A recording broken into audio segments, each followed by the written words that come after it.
నమస్తే, welcome to 99 TV human psychology. నేను సంజన. మన జీవితంలో మనం కలిసే ప్రతి మనిషి ఒకే విధంగా ఉండరు. కొందరు చాలా మంచి స్నేహితులుగా మారి మన జీవితాన్ని సానుకూలంగా ప్రభావితం చేస్తారు. మనం కష్టాల్లో ఉన్నప్పుడు తోడుగా నిలబడే మిత్రులు ఉంటారు. మన బాధను అర్థం చేసుకుని ధైర్యం చెప్పేవారు కూడా ఉంటారు. అలాంటి స్నేహితులు మన జీవితాన్ని ఆనందంగా, సంతోషంగా మార్చే శక్తి కలిగి ఉంటారు. కానీ అందరూ అలానే ఉండరు.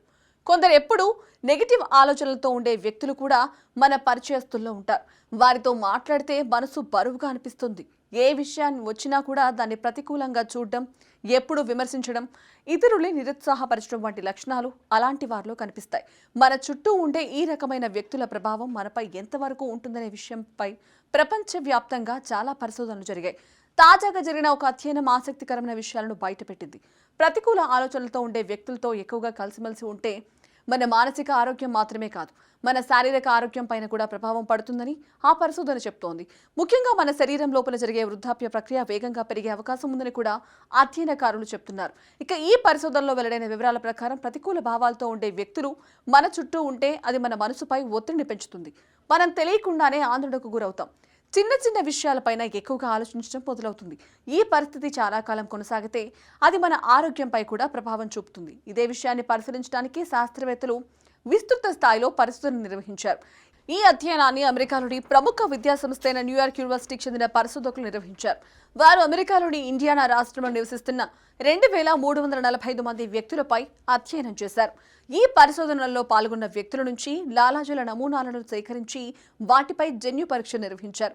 ముఖ్యంగా DNA విశ్లేషణ ద్వారా శరీరంలో వృద్ధాప్యానికి సంబంధించిన మార్పులను పరిశీలించారు. ఇక పరిశోధకులు సేకరించిన సమాచారంలో ఒక ఆసక్తికర విషయం బయటపడింది. ఈ అధ్యయనంలో పాల్గొన్న వారిలో దాదాపు 30% మంది తమ పరిచయాల్లో కనీసం ఒక ప్రతికూల స్వభావం కలిగిన వ్యక్తి ఉన్నారని చెప్పారు. ఆ వ్యక్తి స్నేహితుడైనా కావచ్చు, బంధువైనా కావచ్చు, సహోద్యోగి అయినా కావచ్చు. అలాంటి వ్యక్తులతో తరచూ కలిసిమెలిసి ఉండడం వల్ల మానసిక ఒత్తిడి పెరుగుతోందని వారు పేర్కొన్నారు.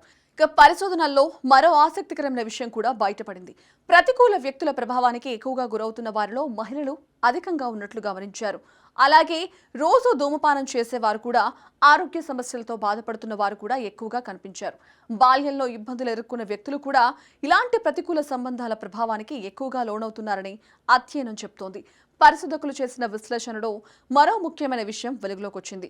ప్రతికూల ఆలోచనలు కలిగిన ఒక వ్యక్తితో సన్నిహితంగా ఉండడం వల్ల మన శరీరం లోపల వృద్ధాప్యానికి సంబంధించిన ప్రక్రియ వేగంగా జరుగుతుంది.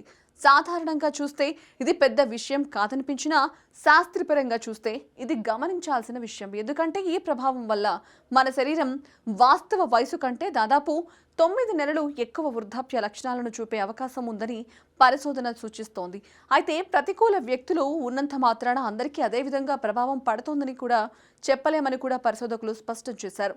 ఒకవేళ అలాంటి వ్యక్తులతో మనకు భావోద్వేగ సంబంధం ఎక్కువగా లేకపోతే ప్రభావం తక్కువగా ఉండొచ్చు. అంటే వారితో పెద్దగా అనుబంధం లేకపోతే మనపై వారి ప్రభావం కూడా పరిమితంగానే ఉంటుంది. ఇంకో ఆసక్తికరమైన అంశం కూడా ఈ పరిశోధనలో బయటపడింది. ఇప్పటికే ఎక్కువ ఆందోళనలో ఉండేవారు, మానసిక ఒత్తిడితో బాధపడేవారు, ప్రతికూల ఆలోచనలు ఉన్న వ్యక్తులను తమ చుట్టూ ఆకర్షించే అవకాశం ఎక్కువగా ఉంటుందని అధ్యయనం చెప్తోంది. అంటే మన మానసిక పరిస్థితి కూడా మన పరిచయాలను ప్రభావితం చేసే అవకాశం ఉంది. ఈ అధ్యయనం వెల్లడించిన విషయాలను శాస్త్రవేత్తలు proceedings of the national academy of sciences అనే ప్రముఖ శాస్త్రీయ జర్నల్లో ప్రచురించారు.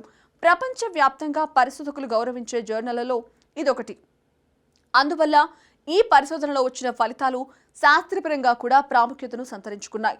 మొత్తం మీద ఈ అధ్యయనం ఒక ముఖ్యమైన విషయాన్ని గుర్తు చేస్తోంది. మన జీవితంలో మనం ఎవరితో కలిసిమెలిసి ఉంటామో అది కూడా మన ఆరోగ్యాన్ని ప్రభావితం చేయగలదు.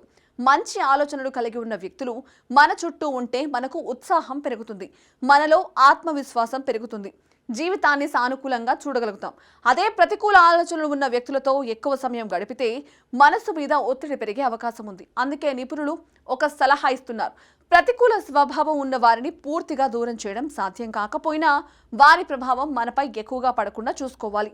అవసరమైనంత దూరం పాటిస్తూ సానుకూల ఆలోచనలు కలిగిన వ్యక్తులతో ఎక్కువ సమయం గడపడం మంచిదని వారు సూచిస్తున్నారు. మంచి స్నేహితులు, సహాయకరమైన పరిచయాలు, సానుకూల వాతావరణం మన మానసిక ఆరోగ్యాన్ని మెరుగుపరచడంలో కీలక పాత్ర పోషిస్తాయని ఈ అధ్యయనం మరోసారి గుర్తు చేస్తోంది.